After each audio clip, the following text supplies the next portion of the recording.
স্বামীর বাসার ভাতের বড় দাম, কথায় কিন্তু মিনিং আছে।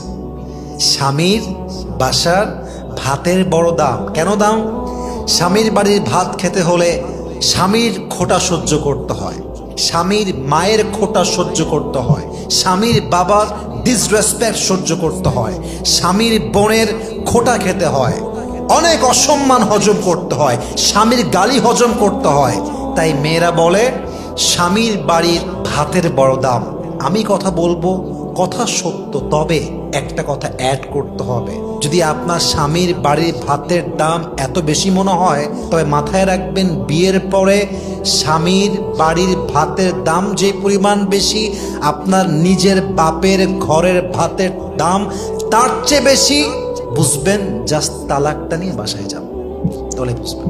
জাস্ট তালাকটা হোক, বাসায় যান, 3 মাস থাকেন, 4 মাস থাকেন, 5 মাস থাকেন, স্বামী নাই তালাক হয়ে গিয়েছে, তখন বুঝবেন স্বামীর বাড়ি ভাতের দাম বেশি নয়, এখন তো মনে হচ্ছে বাপের বাড়ি ভাতের দামই বেশি হয়ে গিয়েছে। ঠিক কিনা বলেন?